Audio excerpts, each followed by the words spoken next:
ये मेरा सौभाग्य है सदगुरु रविदास जी महाराज की पावन जन्मभूमि क्षीर गोवर्धन काशी में, वहां पर प्रधानमंत्री मोदी जी की प्रेरणा से हम लोगों ने पहले वहां पर 14 के पहले, मोदी जी के आने के पहले वहां जाने का रास्ता बहुत संकरा था, सिंगल लेन का सड़क था। आज हमने वहां 4 लेन की सड़क से जोड़ दिया है। आश्रम को भव्य रूप दे दिया है, बहुत भव्य रूप दे दिया है।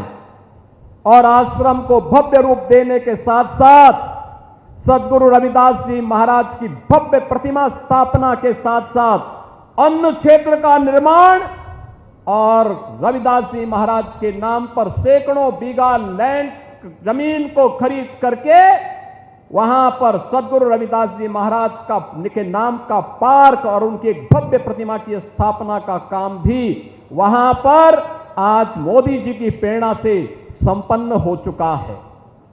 बहनों और भाइयों, इन दिव्य संतों ने समाज को एक राह दिखाई और वह राह एकता की राह है, एकता की राह है, समाज को जोड़ने की राह है। वह राह जो कोई किराना और कांधला की घटना नहीं होने देती है, ये वही राह है जो हमें सुरक्षा की गारंटी भी देती है, हमारा संरक्षण की गारंटी भी देती है, हमारे उत्थान का मार्ग भी प्रशस्त करती है और सम और विषम परिस्थितियों में हमें लड़ने की भी प्रेरणा प्रदान करती है। और यही तो कार्य सदगुरु रविदास जी महाराज की इस प्रेरणा को आगे बढ़ाने का काम किया है। इस सुख तीर्थ में संत स्वामी ज्ञान भिक्षुक दास जी महाराज ने, एक दिव्य संत थे। सुख तीर्थ भारत की सनातन धर्म की परंपरा का एक पौराणिक तीर्थ है। आज से नहीं, ये भागवत भूमि है।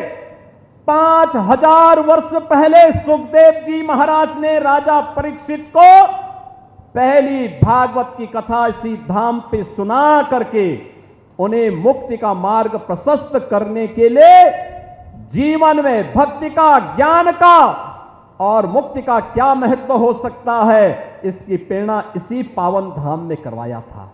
जब हम पूज्य संतों की परंपरा की बात करते हैं तो मध्यकाल में जब देश गुलामी की बेड़ियों से जकड़ा हुआ था, विदेशी आक्रांताओं के द्वारा भारत की धर्म और संस्कृति को रौंदा जा रहा था, उस कालखंड में ज्योति की एक पुंज के रूप में सदगुरु रविदास जी महाराज का आविर्भाव होता है। काशी में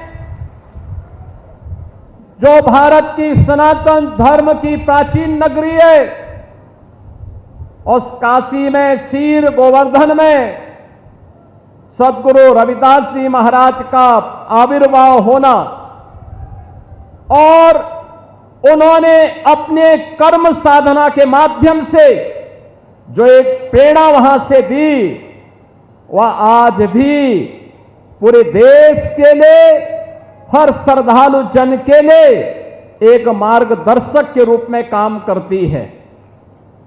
जब हम सदगुरु रविदास जी महाराज के बारे में चर्चा करते हैं, बहनों और भाइयों, सदगुरु रविदास जी महाराज ने सामाजिक आडंबर और कुरीतियों के प्रति समाज को जागरूक भी किया, कर्म पर विश्वास करने की प्रेरणा दी, एक आध्यात्मिक चेतना का जागरण किया और उन्होंने कहा था, मन चंगा तो कठौती में गंगा। बहनों और भाइयों, ये संत सदगुरु रविदास जी महाराज का कथन ये जीवन में आंतरिक पवित्रता और निर्मलता का प्रतीक होता है, एक नई प्रेरणा है और इसीलिए उन्होंने सामाजिक बुराइयों से दूर रहने के लिए समाज को एक नई प्रेरणा दी। संत रविदास जी महाराज के गुरु रामानंद जी महाराज ने कहा था, जाति पाति पूछे नहीं कोई, हरि को भजे सो हरि का होई। और यही परंपरा आगे बढ़ती है। तो संत रविदास जी ने उस समय इस बात को कहा था कि ऐसा चाहूं राज में जहां मिले सबन को अन्न, छोट बड़ो सम बसे, रविदास रहे प्रसन्न। बहनों और भाइयों, कितनी दिव्य वाणी है, कितनी दिव्य वाणी है सदगुरु रविदास जी महाराज की। उन्होंने कहा यह रविदास तब प्रसन्न रहेगा जब बिना भेदभाव के सबको समान रूप से अधिकार मिलेगा, सबको अन्न मिलेगा। और याद करिए, संत रविदास जी महाराज की इन बातों को अक्सर सह किसी ने लागू किया।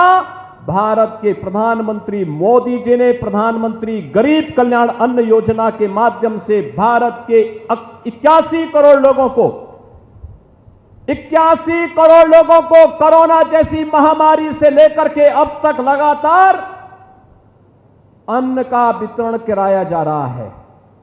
यह होती है संतों की प्रेरणा।